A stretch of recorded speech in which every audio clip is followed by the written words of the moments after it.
Okay, so welcome to today's class, formerly known as Hips 1, because I'm not super creative. So for today's class, a little bit of a hip opener, supplies you might need. Everything is a nice to have, not a need to have, but you might want to have a yoga strap or some kind of strappy thing, a belt of some kind. And 2 blocks will be really nice to have. Not a need to have 2 blocks or like, I don't know, a couch or a person or a dog, something to help you stay upright. And a blanket or something cushy for if we lower our back knee onto something. So that might be nice to have. And once you gather all your supplies, we'll head into a centering posture. So I quite like Virasana hero pose, so that the modified version of that, or the way to start, is knees together, feet together, sitting back on the heels for thunderbolt pose, which is a modification of hero pose. You could also step the feet apart and sit on a block or 2, or if your knees are quite flexible and ankles too, you could sit beneath the feet. That would be weird. That's like level 4 yoga, between the feet. Or there's always child's pose. Tried and true child's pose. So whatever centering posture you feel like doing today, take a few moments, get all snuggled in, and just take a couple deep breaths. We center before a traditional yoga practice for a few reasons, but mainly as like a delineation between the hustle and bustle of life and your dedicated yoga practice. It's a time to exhale, know that you're on time, you're in the right place, and also just knowing that this time is just for you. So we do our centering posture as a little signal to our body that we're about to do our yoga practice.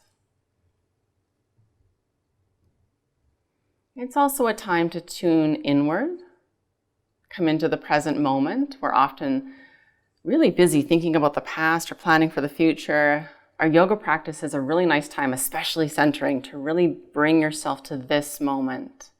You know, even though it's not super exciting just sitting here. It's an opportunity to recognize where you are in space. Feel the temperature of the air on your skin. Bringing yourself to your yoga practice here and now.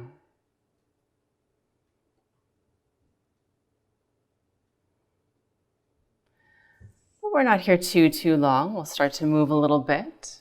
Coming up through hands and knees, taking a moment here.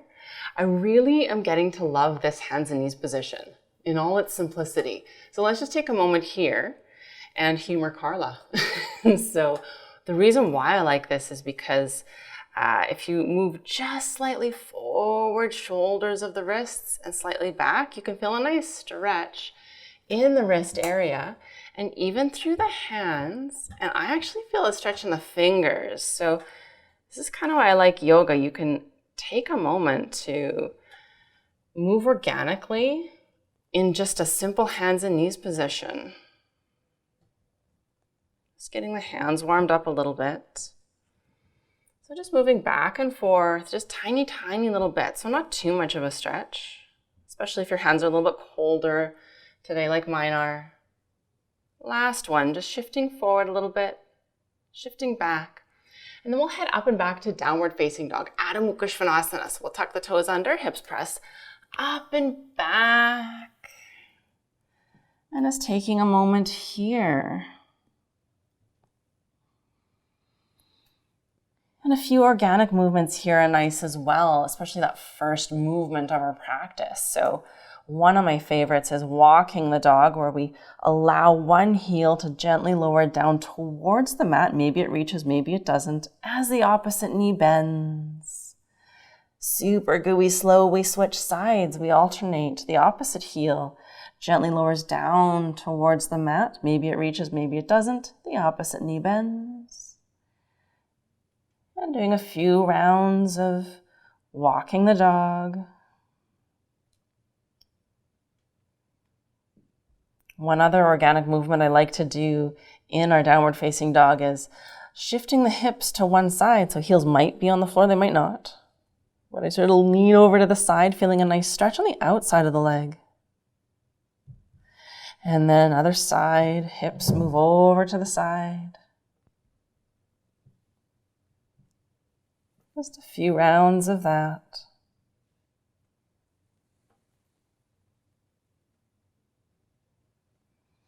And then we'll scoop the belly in and gently lower back through hands and knees, and then all the way to seated. So finding yourself in a seated cross-legged position in yoga, we call this Sukhasana, easy pose. Not necessarily easy though to do. So if you're finding it's a bit of a struggle to stay upright and you're leaning back a bit, then feel free to sit up onto a folded blanket or even a block. And then we'll start with a few head rolls. So for me, I sometimes get a little bit dizzy doing this, so go at your own pace, just simple head rolls. I also get really nauseous playing video games when they're playing a card game and it runs around the screen, so maybe that's just a me thing.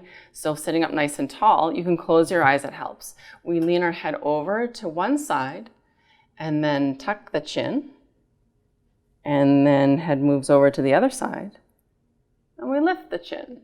So that's one full circle, and again. And just going at your own pace. Some of us have a bit of a sensitive neck. I know mine is, especially in the mornings. So these circles don't feel super smooth the first couple rounds, and then it smooths out a little bit. I'm on number 3.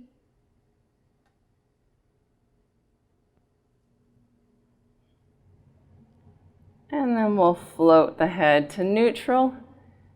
If you're like me, you need a moment to non-dizzy yourself in another direction.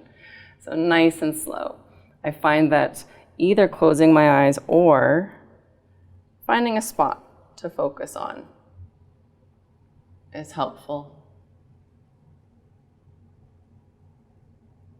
I am on number 2.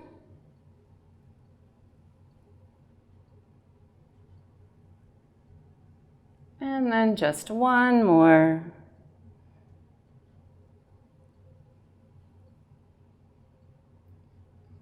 And back to neutral. You would think that if something makes me dizzy, I would shy away from it, but my neck feels so nice after a few just simple neck circles that it's worth it. From here, lifting up nice and tall, we'll just do some side bending. So we'll lift up tall, left fingertips to the floor, right arm reaches up and over to the side. So feeling that right side body stretch. And at the same time, rotating the heart open to the sky, super gentle. Belly scoops in and we float like seaweed all the way up and over, other side, floating. And then we open the heart towards the sky. Feel that nice side body stretch.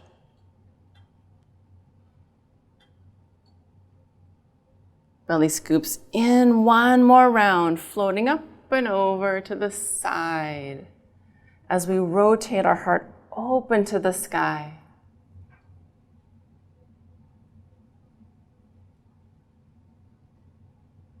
Belly scoops in and floating up and over, last time, last side, and then opening the heart open to the sky.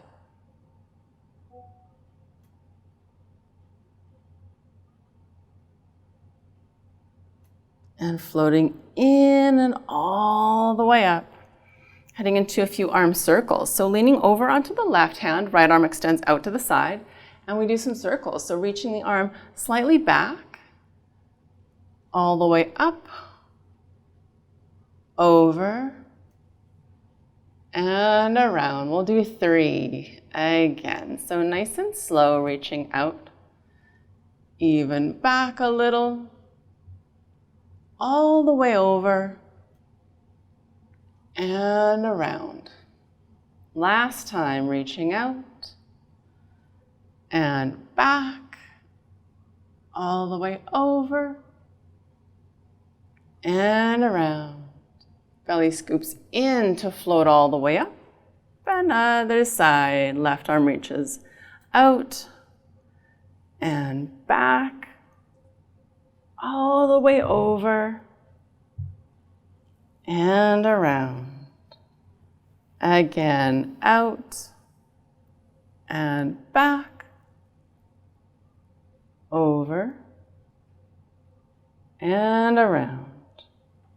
Last time, reaching out, back, over and around, and belly scoops in to float all the way up to neutral, and we'll get moving a little. So send the weight forward to hands and knees, and then we'll press up and back to another downward facing dog. So hips go up, and gently lowering the heels towards the mat. Maybe they reach, maybe they don't. Maybe the knees are straight, maybe they're bent a little, maybe they're bent a lot.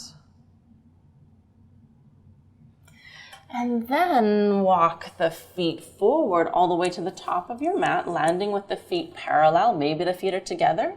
And allow the head to hang. So we'll decompress the spine. This is a full backs of the legs and the whole back body, including the back of the neck, lengthening. This should feel nice. If it doesn't, take a little bend to the knees.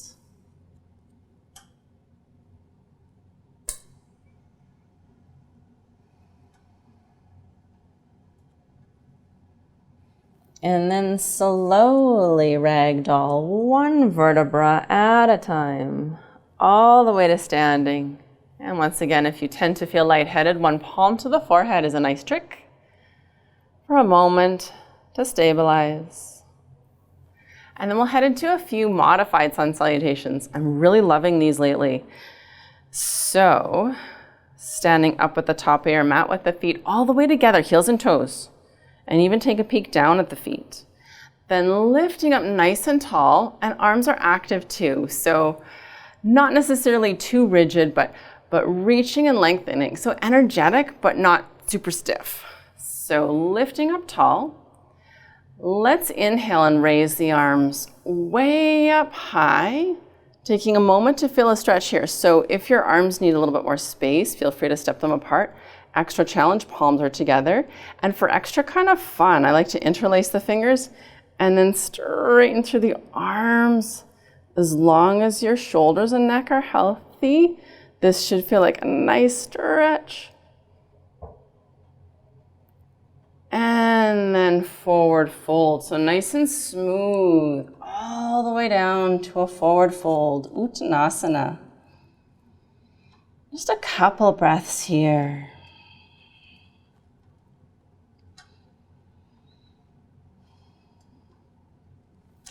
On an inhale, look up to the horizon, palms to shins, feeling a nice stretch.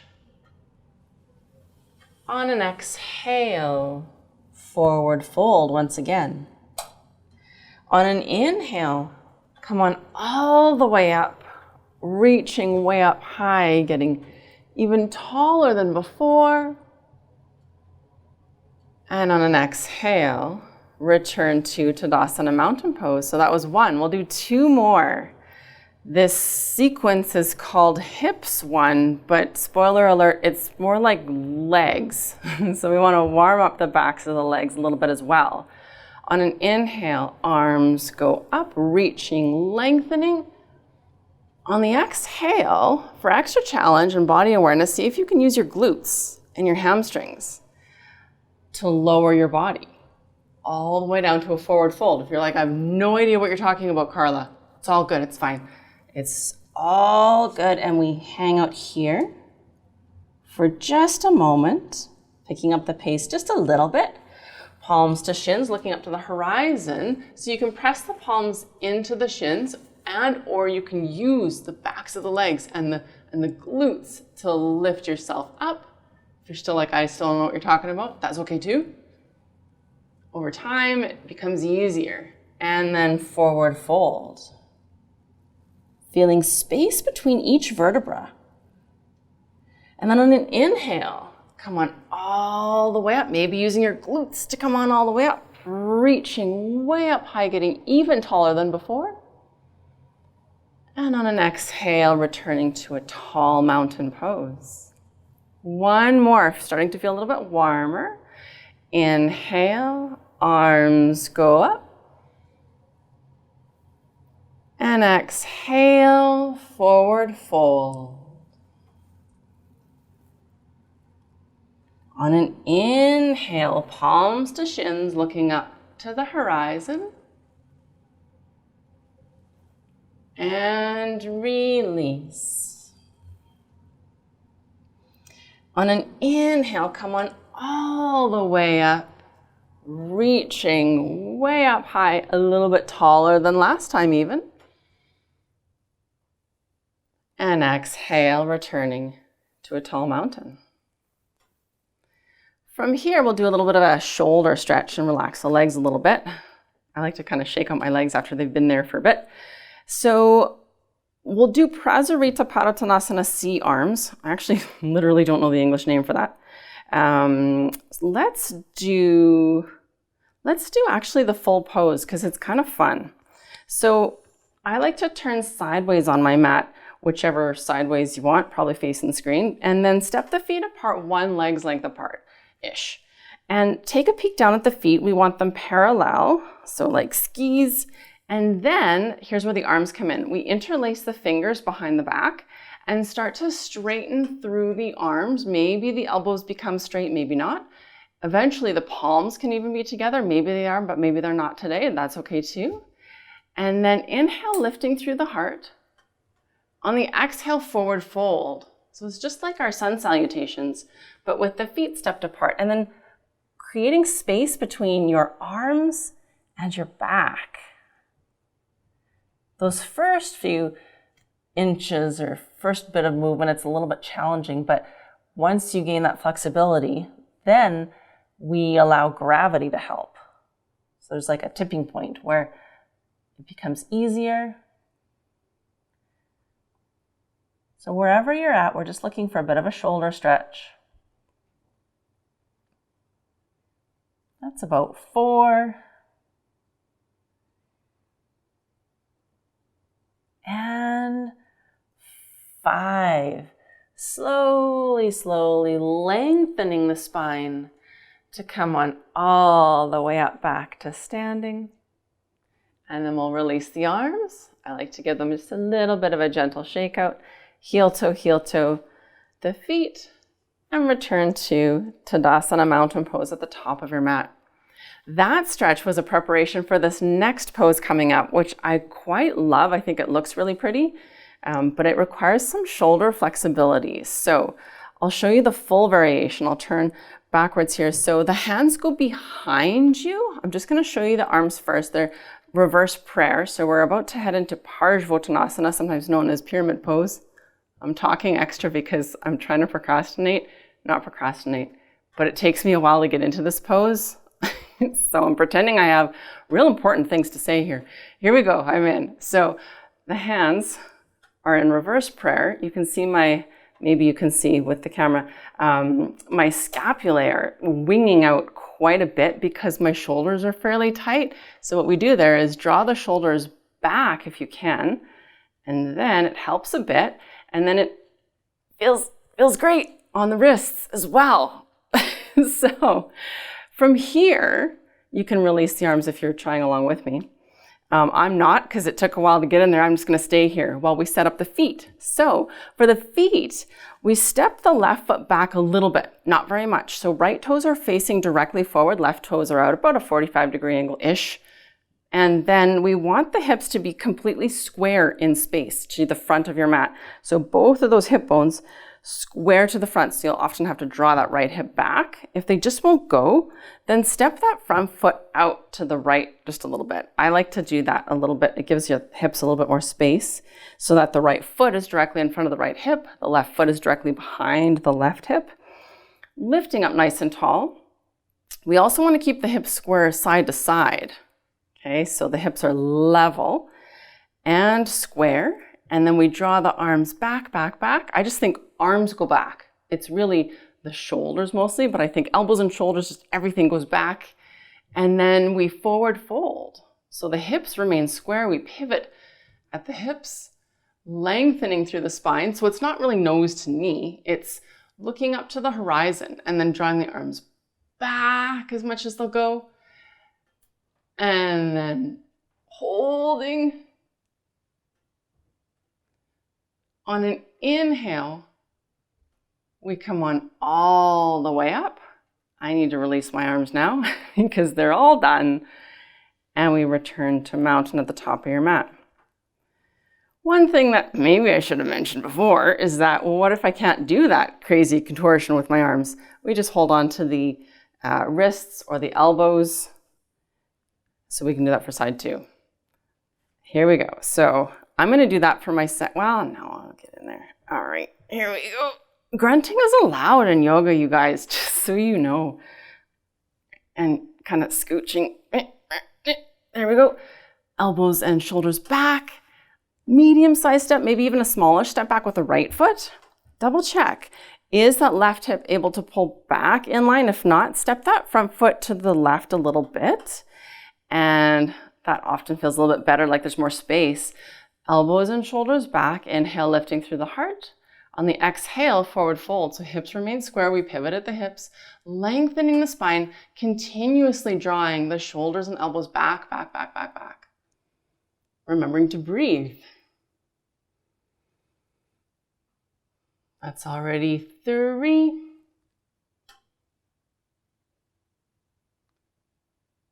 4.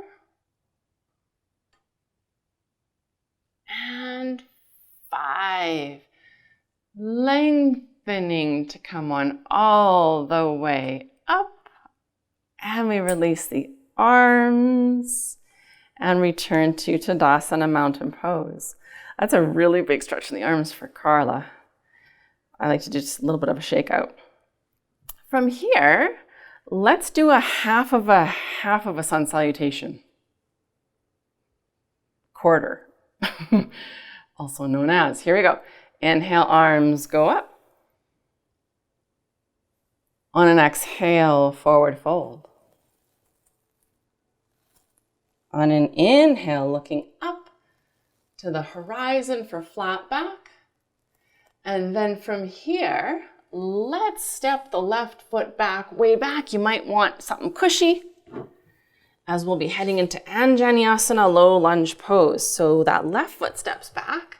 Gently lower the back knee to your mat or something cushy. And then we untuck those back toes and come on up. Arms are up. This is our Anjaneyasana pose. But what we're trying to do here is a little stretch so you can relax the arms a little bit. This is my favorite way to do this pose, in kind of a lazy way. So trying to feel that stretch on the back hip, the front of the back hip. And the more you lift up tall, the more it's going to stretch. So you can sort of see I'm leaning forward a bit. If I wanted to increase the stretch because it wasn't stretching, then I would move my torso more perpendicular to the earth. So the more forward you are, the less intense that stretch will likely be. That's already about 4. And 5. From here, we'll step it back to downward facing dog. So tuck those back toes under, front foot steps back to downward dog, maybe shifting your cushy thing to the other side. And then there's 2 ways to get into Anjaneyasana on the left side. You can just step that left foot forward and then lower the knee, or lower the knees and step the left foot forward. Either way, we'll come into full Anjaneyasana first, so arms sweep up. And then knowing, great, we did that. We can relax the arms. Hanging out here for a few deep breaths.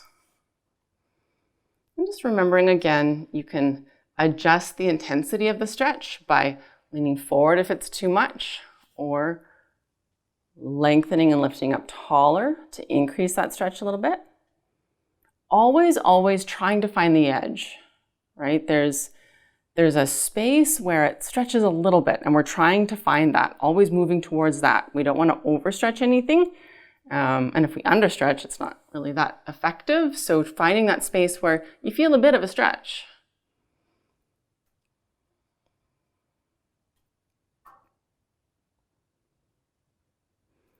And then we'll head back to downward facing dog.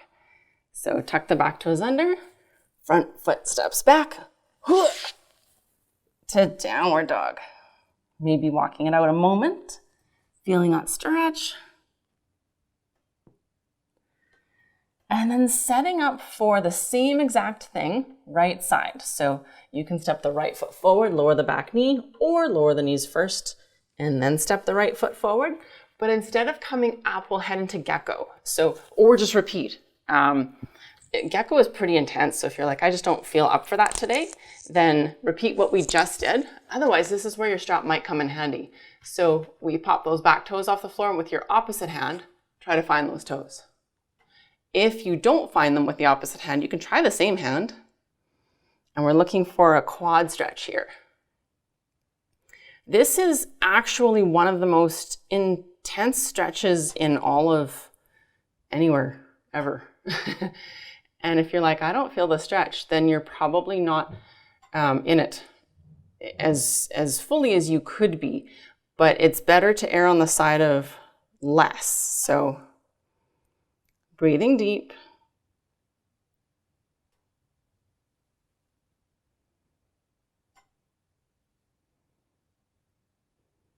And even if you're super flexible, eventually with this pose, you just sit on the floor. So there's always more to go, literally until you're over splitting a lot. So yay, it's equally as intense for every single human. And then slowly, slowly, slowly release. Slowly. And then heading up and back to downward dog. So tuck those back toes under. Go gadget legs. Ooh. Here we go. And other side. So left foot steps forward, back knee lowers in that order or in the reverse order. And then once again, we pop those back toes off the floor. See if you can find those toes with the opposite hand. If not, same hand. If not, a strap. Either way, trying to move in such a way that you're aiming for that gentle stretch, right? It's a bit of a choose your own adventure here. How much to lift up the torso? How much to bend that back knee?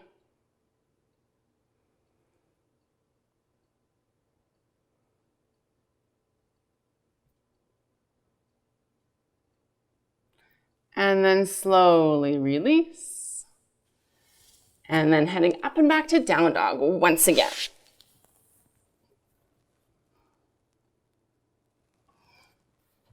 All right, from here, we can lower through hands and knees and all the way back. We might need our blocks for this one. So this is one of my favorite stretches ever. Most people it's not that they don't like it, but we put too much emphasis on it. It's Hanumanasana, and it's technically the splits, but just like every other pose, there's a phase one, right? Don't go too far. So I like blocks to make me not go too far. Okay, so this is where you might want to be close to a couch. If I'm in the living room, I often will use a couch for this one, or if I'm stretching before bed, I'll use my bed, that kind of thing. Here's how I like to do this. I like lots of props for this one because I just do. So the way I like to enter this one is we start from the same position as we did before, right? I'm like holding onto these. In our low lunge, Anjaneyasana, right? And I use these to help me stay upright, because we don't want to lean forward for this one. We want to stay upright.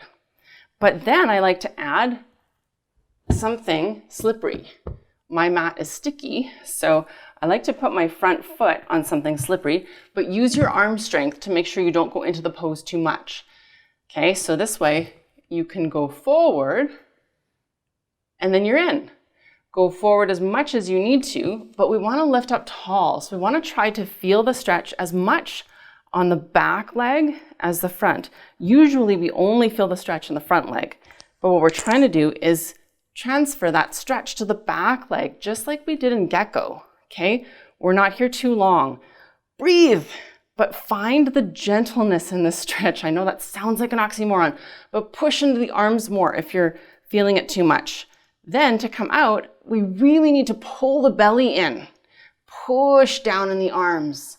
Slow, slow, slow, slow, slow, slow, slow. And then just take a second between sides. I like thunderbolt between sides instead of down dog. You can do down dog. I like some sort of fetal position after that one. So Hanumanasana, divine monkey pose. There's a left side, you guys. So here we go. Setting up just like we did in all those other poses, Anjaneyasana.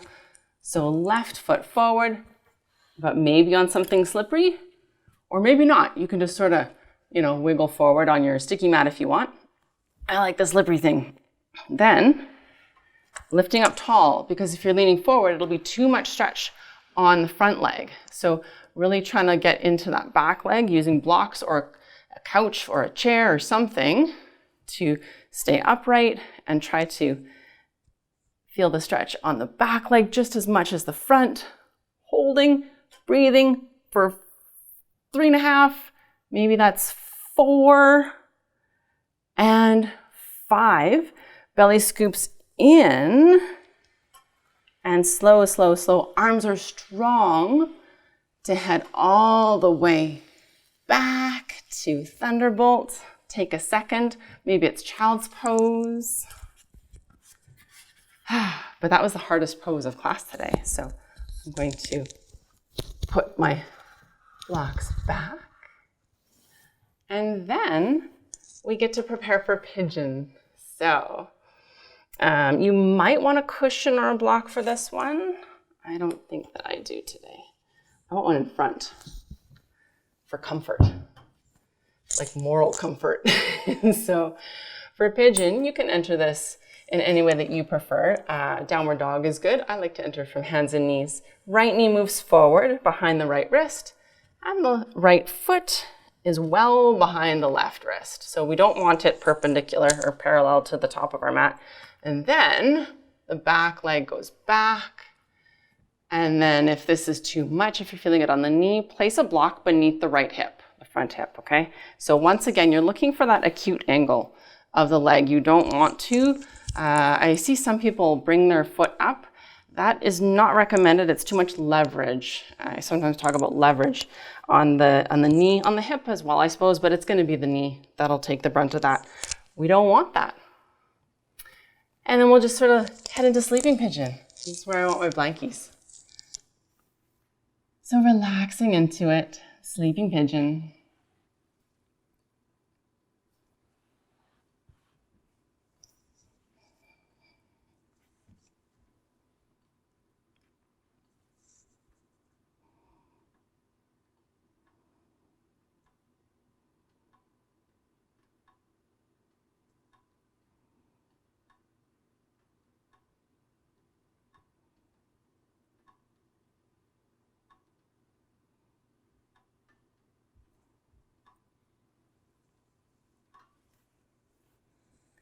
And then slowly come on all the way up.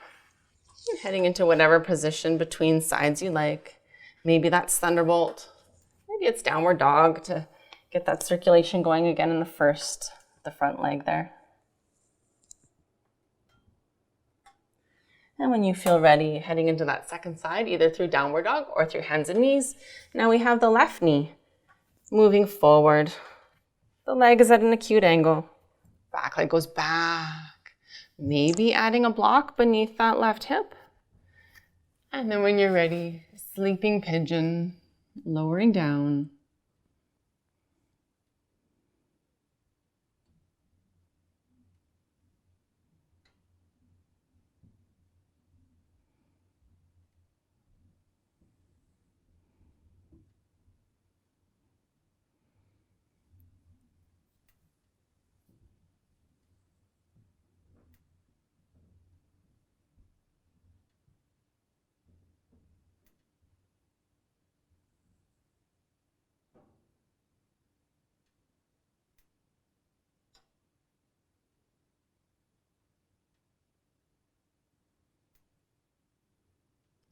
And slowly, slowly, come on all the way up.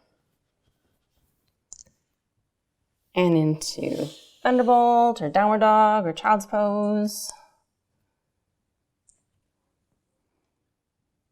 And then we'll all meet together in seated Dandasana staff pose with the feet forward.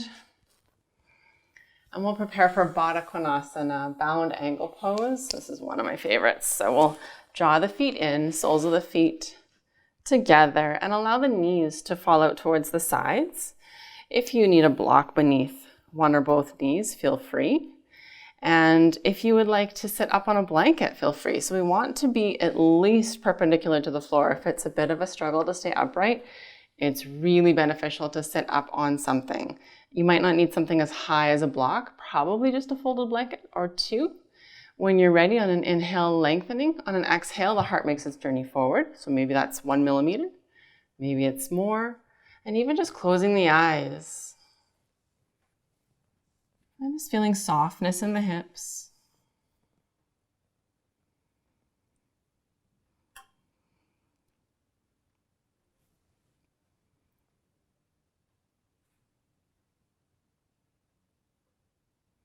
This is a pose that is safe to stay in for quite a few minutes, actually. But today we're doing more of a hatha style practice, sort of a 5 deep breaths type of hold. So we're not here long. On an inhale, we'll come on all the way up. And then send the feet forward back to Dandasana staff pose. Maybe a few little knee taps. And then we'll head into Janu Shirshasana, which translates to head to knee pose, but you don't need to get your head anywhere near your knee. Let's keep the right leg forward and bend the left leg in, just as in Baddha Konasana, that last one. Lifting up nice and tall on an inhale. On an exhale, reach forward for shin, ankle, foot, whatever you can reach today. So when we're doing like a yin style, we just want to snuggle in. For hatha, we want to lengthen. So still gentle, still on the side of gentle, but feeling long.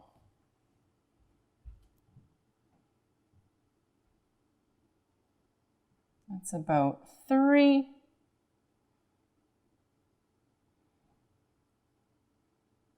4.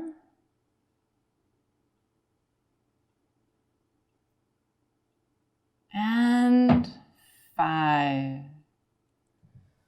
Lengthening to come on all the way up and return to Dandasana staff pose, preparing for the other side. So the left leg remains extended, and then we'll bend the right leg as in Baddha Konasana, bound angle. And then we'll inhale to lengthen. On the exhale, reaching forward, forward, forward for whatever you can find while staying long in the spine. Breathing deep for 1,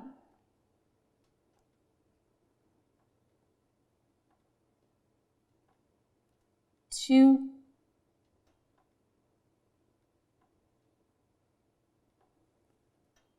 3,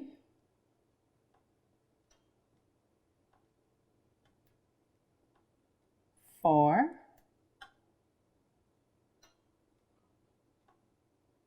and 5.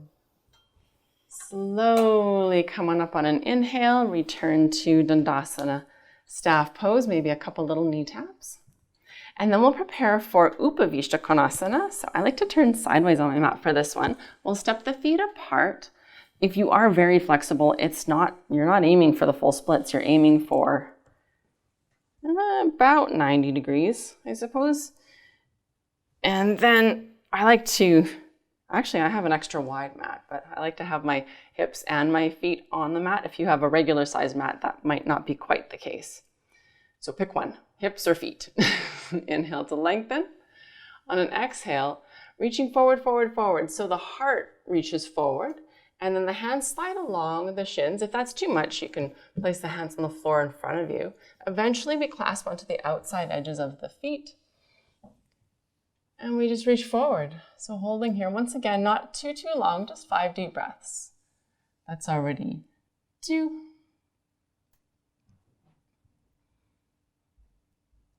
3.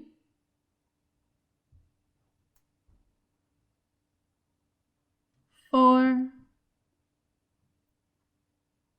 And 5. Long spine to come on all the way up. And then we get to lie down. We'll head into a nice spinal twist. Preparing for Supta Parivartanasana, or a one-legged twist. If you like a two-legged twist better with the knees together because it's more mild, feel free to do that one. Or to make it even more challenging, you can cross the legs right over for twisted roots. That's the one I really like. So it's choose your own adventure, laying all the way back. In any of these variations, our arms are out to a T, palms facing down. And then we'll lift and scooch the hips over to the right, and then the knee or knees, so two-legged or one-legged or twisted roots. Meanwhile, we're looking over to the right, maybe even closing the eyes.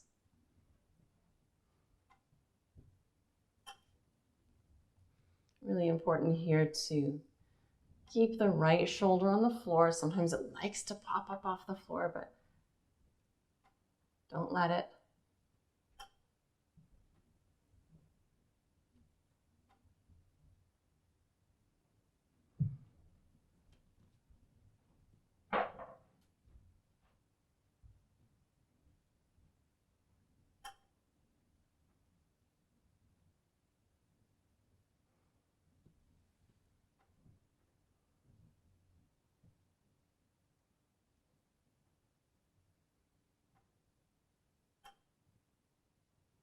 And to come out, scoop the belly in, press the low back into the floor, unravel and unwind, and then we'll square everything up between sides. I like to hug the knees in for Apanasana, maybe even rock side to side, just to ensure we are completely all squared up.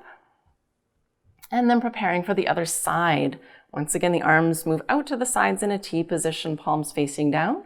We lift and scooch the hips over to the left as the knee or knees move to the right. The shoulders remain firmly on the floor and gazing over to the left.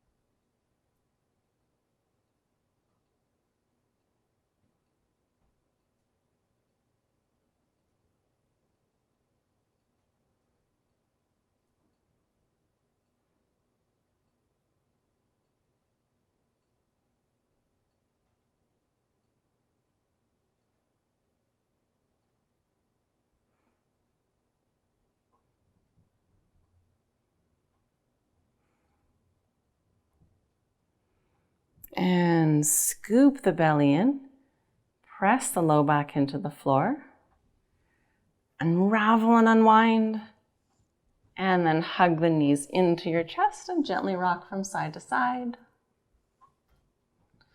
And then for the next one, we have options. I highly recommend legs up the wall pose. So if you have a wall nearby, you can do that one.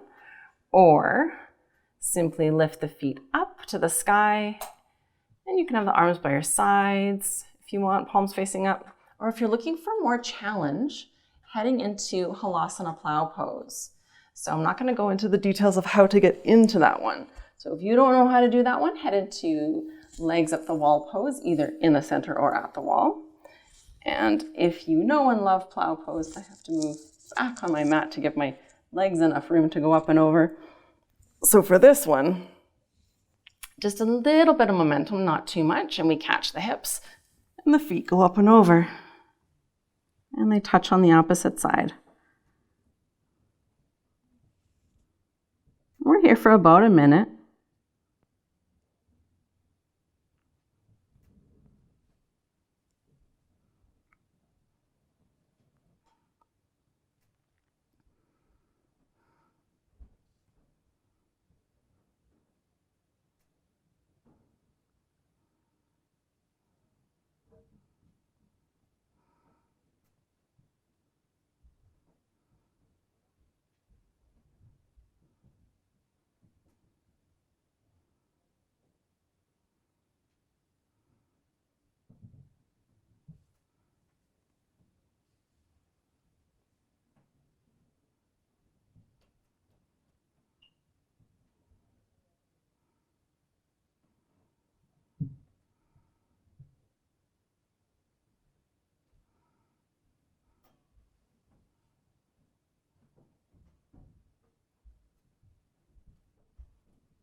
And then to come out, if you're in Halasana plow pose, you can extend the arms, palms facing down, and use the arms as landing gear as you, one vertebra at a time, roll down and hug the knees into your chest for Apanasana. Maybe a little rocking side to side. And then our next pose, also options. I'm going to discreetly move upward on my mat.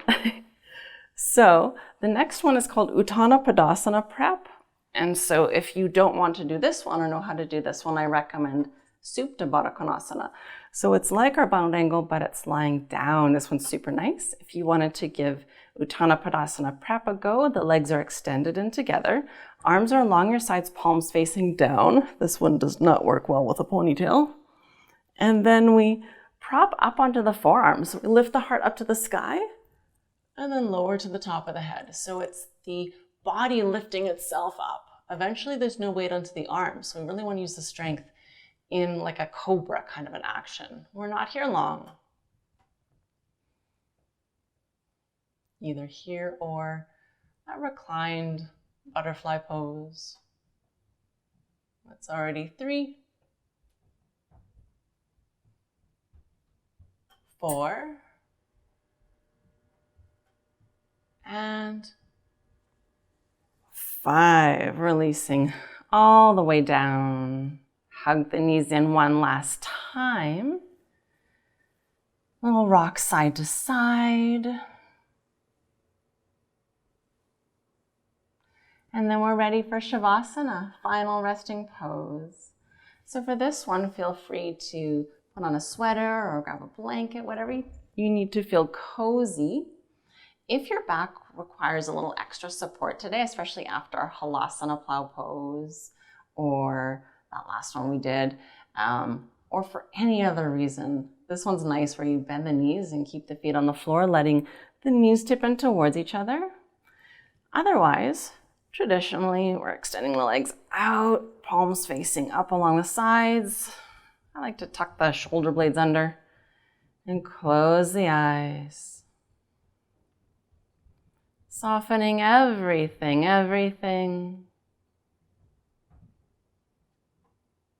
But especially through the neck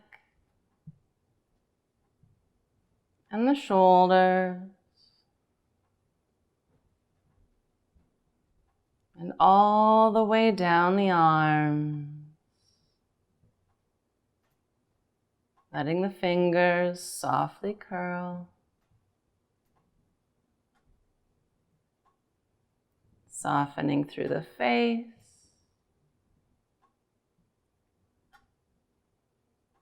Softening around the eyes.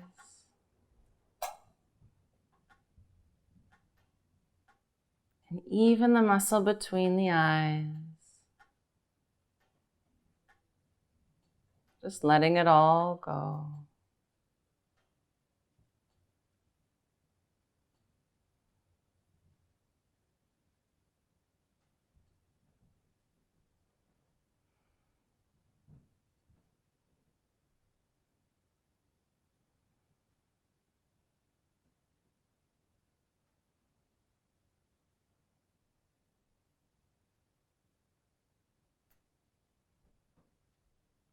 And starting to come back.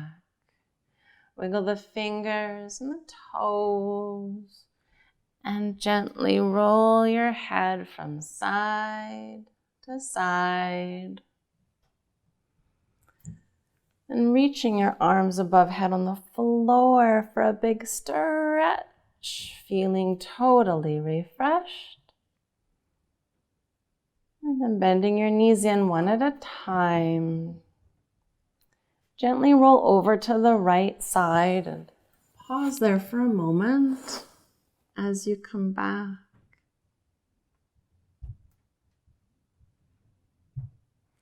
And then slowly start to press yourself all the way up to a comfortable seated position, taking all the time you need to arrive.